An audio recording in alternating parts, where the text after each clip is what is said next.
little masculine. So masculine. It's weird. Oh. Is it masculine or is it girly? Oh, I don't. You're a metrosexual. What is that? You're embarrassing me. You know what it is? It's like a guy that's really a guy, but he's okay with having some stylish qualities and like metro qualities that in the old days would seem feminine, more feminine than they would masculine.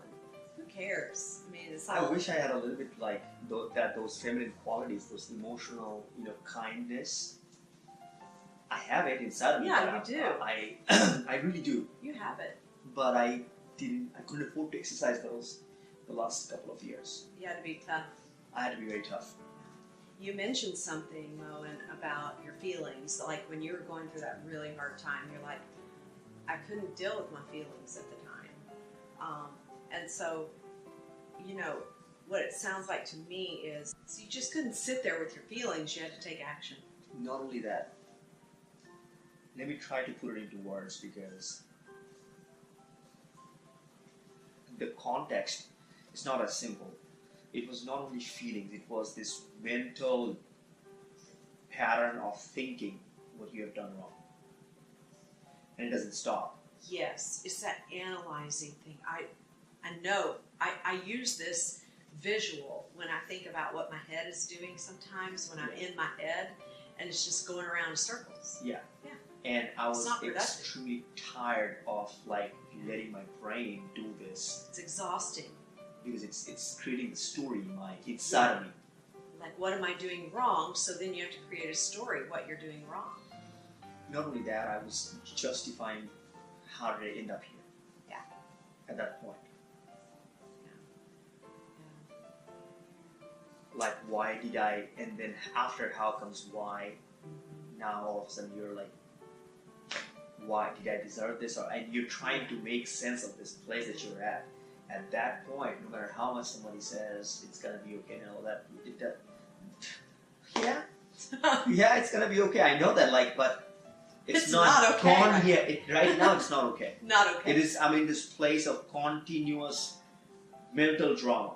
Yeah. You can't sleep at night. You're not healthy anymore. You're not feeling good. When you're not feeling good, you can't be productive. You can't go to work and then produce stuff, and your brain is starting. You can't be creative, right? And think outside the box. You're right? sick. You are.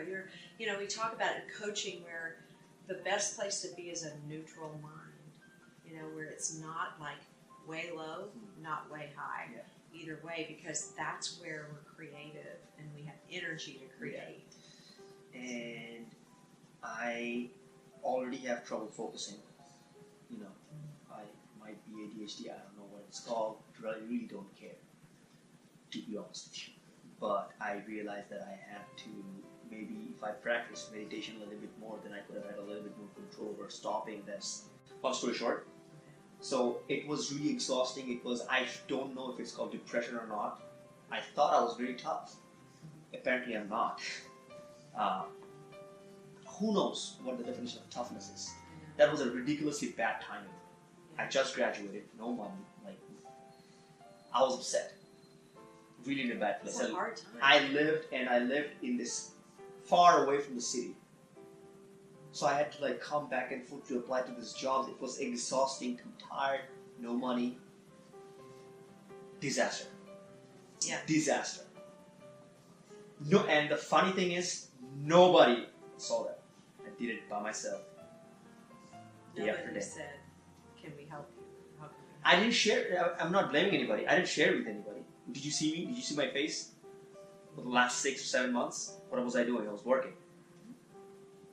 If you see me now I have time to come sit down with you. Yeah. You look great. You look so good. You look refreshed and energized. I paid my price. Yeah. Paid your dues. Yeah.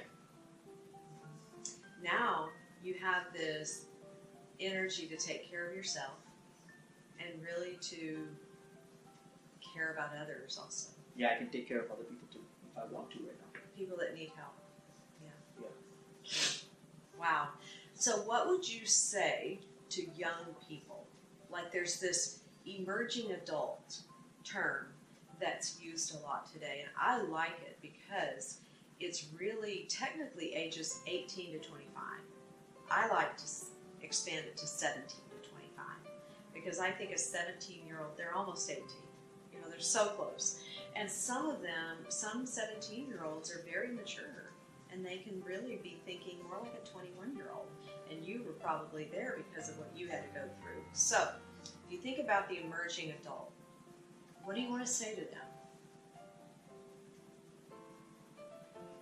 The first thing, most important thing, is to really be honest with yourself of your psychological strength.